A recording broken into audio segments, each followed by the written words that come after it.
England has removed nearly all COVID-19 restrictions despite the UK recording more than 40,000 cases a day. Due to the vaccine rollout, deaths and hospitalisations are much lower than the last wave of infections, but there are fears that could change.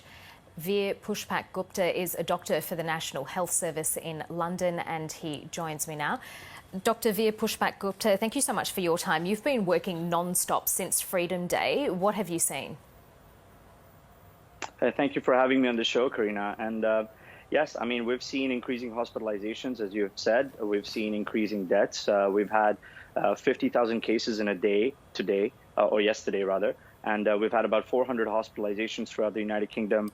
And we've had 96 deaths. And if you compare that to about a week ago, we were averaging about 7 to 14 deaths in the hospitals. ICU admissions have gone up as well.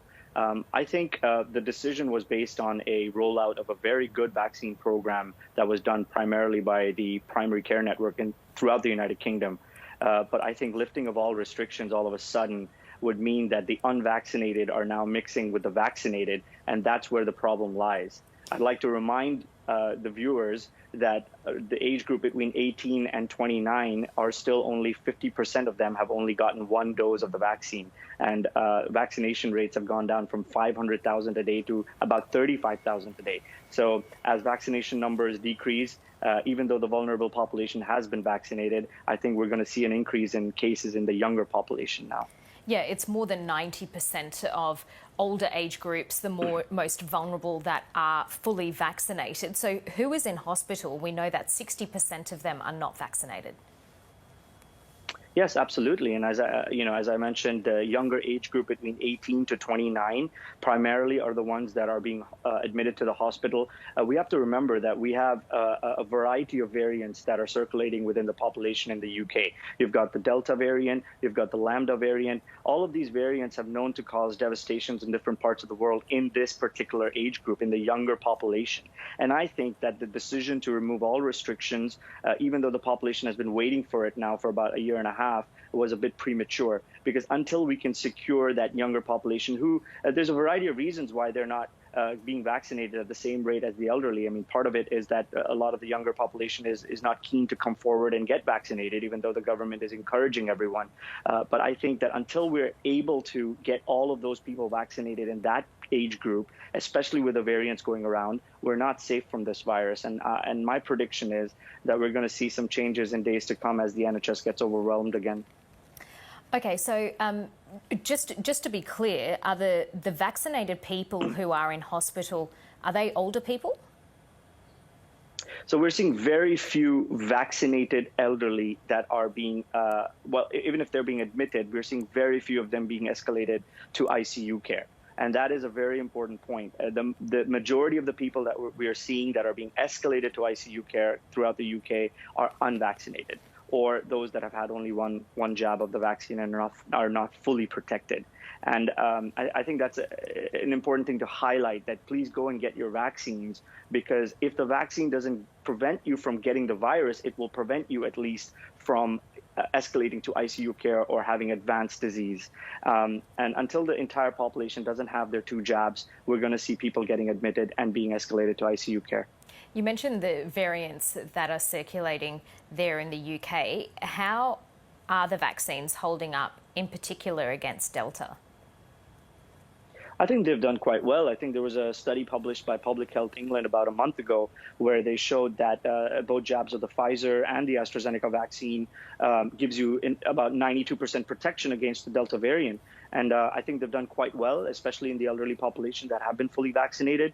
We're seeing very little infections in that age group, especially with the Delta variant and the Lambda variant. But as I said, our danger now is the unvaccinated younger age group, and that variant affects this age group. We saw it in India, we saw it in South America with the Lambda variant, where in Chile and in Peru a lot of people died in that age group, and some of them were even vaccinated. So I think that is the reason why I feel that this is a bit premature, because we don't have enough information on these variants. We don't know whether more variants can enter as travel is now open and unrestricted. And I think that if it starts mixing in the population, we're going to have more problems to come. Yeah, given the restrictions have lifted, the British Prime Minister Boris Johnson has not ruled out having vaccine passports extended to things like pubs and restaurants. Do you think that's a good idea? Because, of course, there are the privacy concerns and the curtailing of people's individual liberties that are also part of that conversation. Well, I think multiple trials were done, especially during the Euros, where people were only allowed in the stadiums if they were vaccinated, and there were vaccine checks at the gates. How feasible is that in an everyday setting, in a pub, in a nightclub, or in a restaurant?